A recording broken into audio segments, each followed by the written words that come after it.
Assalamualaikum warahmatullahi wabarakatuh. Hari ini saya nak buat ulasan perlawanan antara Sabah versus Haipong, yang mana Sabah berjaya balas dendam dengan kemenangan besar 4-1 dalam peringkat kumpulan AFC Cup.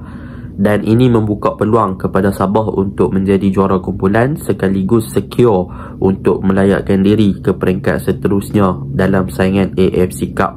Tahniah untuk Sabah sebab menang perlawanan besar di Stadium Likas pada pukul 6 malam. Jadi tanpa membuang masa, mari kita masuk ke dalam ulasan perlawanan.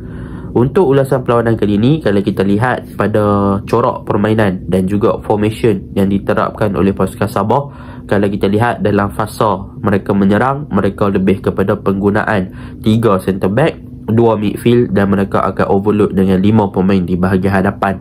Dan kalau kita lihat juga dalam fasa bertahan, mereka akan lebih kepada bertahan dalam 5-2-3 ataupun 5-3-2 atau 5-4-1 di second half.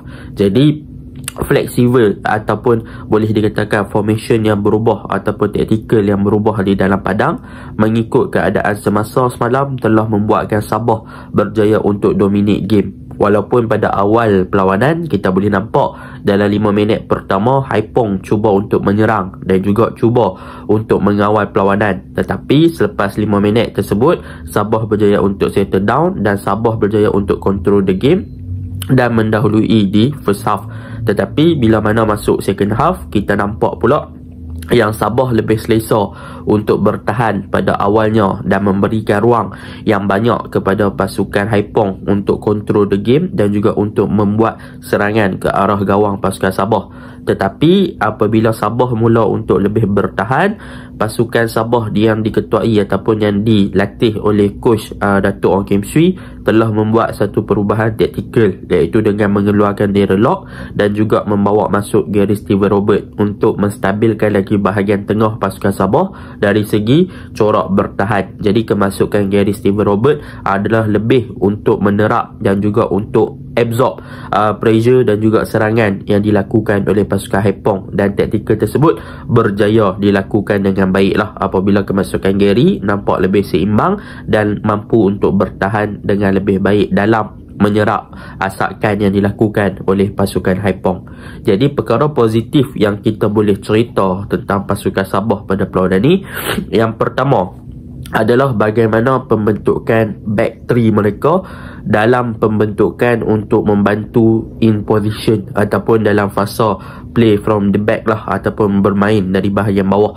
Iaitu kalau kita lihat penggunaan back three yang dilakukan oleh pasukan Sabah, mereka meletakkan Pak Tesu sebagai central centre back di bahagian tengah, dan mereka letak Gabriel Perez sebagai left centre back, dan mereka letak Dominic Tan sebagai RCB ataupun di bahagian kanan lah. Yang mana kalau kita lihat untuk game ni, perkara yang menarik tentang 3 centre back ni adalah penggunaan daripada Pak Tesu, yang mana dalam fasa menyerang daripada bahagian bawah, Pak Tesu akan naik lebih tinggi ke bahagian tengah untuk masuk ke zone ataupun ke tempat defensive midfielder bagi memastikan yang dia boleh menjadi connector antara 2 centre back yang lain, iaitu Dominic Tan ataupun Gabriel Perez, dalam menyambung corak ataupun widak pasukan Sabah dari bahagian bawah kepada bahagian central. Jadi benda tu baguslah, manakala untuk Gabriel Perez dia lebih banyak untuk cover up di bahagian kiri dalam memberikan support ataupun supporting play kepada Daniel Ting untuk berada lebih tinggi di hadapan.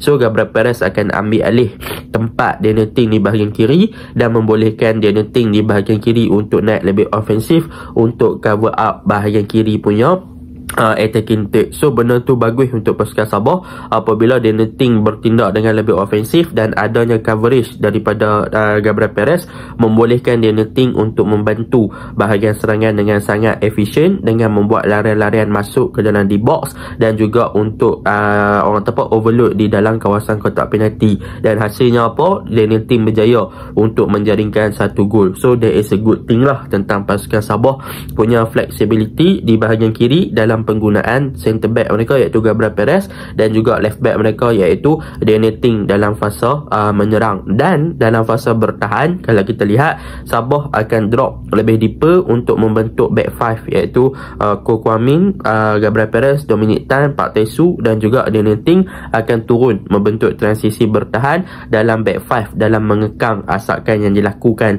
oleh pasukan Haipong lah. Tetapi kalau kita lihat daripada segi penggunaan right wing back mereka iaitu Ko, yang mana boleh saya katakan Ko Kwang Min daripada segi efektif ataupun keberkesanan untuk join the attack adalah sedikit kurang. Apabila Ko dia punya position, dia tidaklah bermain dengan terlalu tinggi untuk memberi support kepada Sadir Ramdhani. Sebaliknya Ko dia bermain agak deeper dan more to central ataupun dekat half line di bahagian tengah lah. So dia tak naik terlalu tinggi untuk exploit kawasan lawan dengan buat overlap dan sebagainya. Jadi apa penggunaan Ko, dia lebih untuk menstabilkan bahagian kanan pasukan Sabah in term of defensive play. Yang mana kalau kita tengok Ko, dia tak boleh nak buat dua kerja, iaitu dia tak boleh naik tinggi, tak boleh nak turun sebab recovery phase dia agak kurang dan agak lambat. Jadi Ko dia meletakkan position dia lebih deeper di bahagian kawasan Sabah sendiri untuk memastikan yang kawasan kosong ataupun kawasan kanan pasukan Sabah tidak dieksploitasi oleh pemain Haipong kalau mereka berjaya untuk rampas bola dari pasukan Sabah dan juga untuk counter attack di kawasan kanan. Jadi dengan penggunaan Ko yang lebih kepada deeper position ataupun lebih kepada tidak terlalu ofensif, dia lebih kepada stabil lah. Kadang-kadang dia naik, kadang-kadang je dia naik, menyebabkan bahagian kanan pasukan Sabah tidak terlalu terekspos ataupun terdedah dan pasukan Sabah boleh bertahan dengan baik. Dan akibatnya apa dia? Kita boleh nampak yang Ko mampu untuk menjalankan defensive duty dia dengan baik dan juga menghalang beberapa percubaan daripada pemain-pemain Haipong dengan sangat baik lah kan. Jadi kita boleh nampak perbezaan ketara di situ antara kanan dan kiri pasukan Sabah dalam penggunaan right wing back dan juga mereka punya left wing back. Jadi kalau bagi saya, kemungkinan kalau Rizal Ghazali main di tempat Ko, jadi dia akan lebih efektif dalam membantu Sadir lah. Jadi Sadir tak banyak bergerak secara solo. Jadi dekat situ dia ada pro and cons lah. Kalau Ko tak naik, Sadir dia terpaksa untuk bergerak secara individual ataupun secara solo. Jadi dia agak isolated dan dia kurang dapat support yang banyak daripada Ko. Jadi benda tu agak sedikit berbeza kalau Rizal yang main dekat situ. Jadi itu untuk pertahanan. Kita masuk untuk orang kata apa, bagi bahagian tengah. Kalau kita tengok bahagian tengah, pasukan Sabah guna dua midfield iaitu Cifuentes dan juga Stuart Wilkin, yang mana kedua-dua player ni adalah combination yang bagus daripada segi work rate. Jadi kalau kita boleh katakan Stuart untuk game ni dia lebih kepada untuk memberikan orang kata apa, playmaker ataupun general yang menggerakkan serangan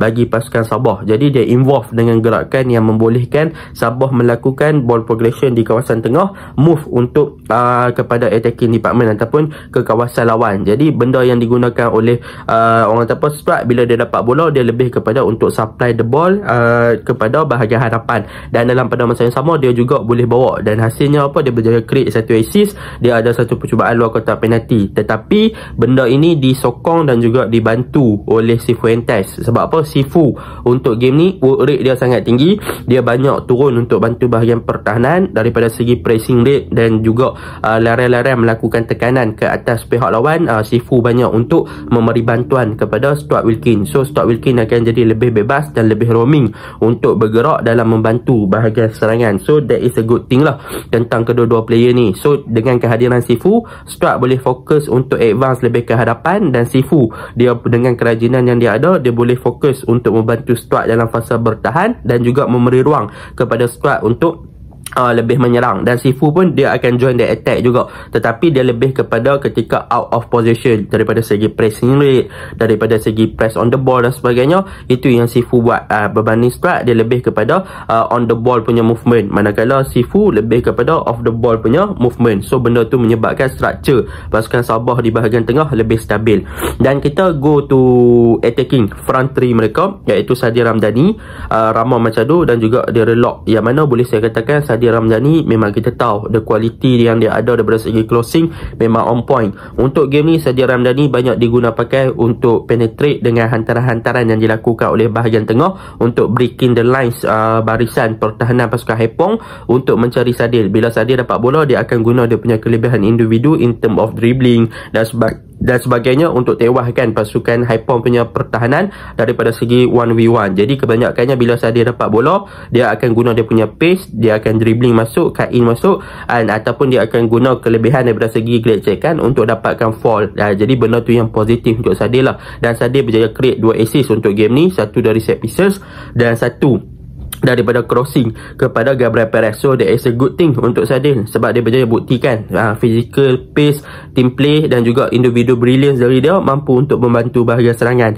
Manakala untuk Darren Lock dan juga Ramon Machado, kedua-dua player ni boleh katakan saling melengkapi. Ramon Machado lebih kepada pressing forward, Darren Lock lebih kepada untuk attract defense. Kadang-kadang Ramon Machado yang banyak attract defense dan memberi ruang kepada Darren Lock. Jadi bila mana mereka ada dua striker macam ni, boleh dikatakan defense agak sukar untuk marking, man to man marking. Sebab apa? Sebab kombinasi antara kedua-dua player ni membolehkan salah seorang boleh bergerak bebas. So kalau mereka Ramon attract defense, maka Darren Lock akan ada ruang kosong. Kalau Darren Lock attract defense, Ramon akan ada ruang kosong. So that is a good thing lah. Dan masuk second half, kalau kita tengok Sabah buat pertukaran, bawa masuk Gary Steven Robert, yang mana kemasukan Gary Steven Robert di second half adalah lebih kepada untuk membantu defending structure pasukan Sabah. Sebab Sabah waktu tu kena attack. Jadi kemasukan dia adalah lebih kepada absorb the pressure dan juga untuk menyerap serangan daripada Haipong, dan benda tu berjaya. Dan di second half juga kemasukan daripada Gary Steven Robert, dia mengubah kepada structure pasukan Sabah lebih kepada 4-5-1. Sebab kalau tak mereka lebih kepada 5-4-1. Kalau tak mereka ada dua striker, dia Lock dengan Ramon Machado. Tetapi kemasukan Gary Steven Robert lebih kepada untuk memastikan Ramon Machado sebagai striker tunggal lah.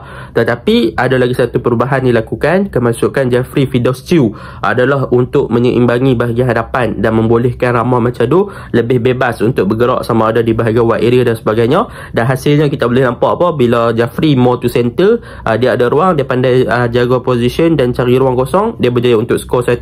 Dan hasilnya Ramon Machado yang bergerak bebas tadi, dia boleh buat larian untuk beat pertahanan lawan. So that is a good thing lah tentang Sabah game ni. Mereka lebih structure, mereka lebih disiplin, mereka lebih bagus daripada ball position dengan juga out of ball position. So benda tu positif. Cumanya satu gol yang diperlepaskan tu rugi lah. The communication between the defense and goalkeeper is very bad lah. Kalau boleh elakkan lepas gol macam tu. Sebab rugi, sebab tengah league 3 tiba-tiba kena gol 1.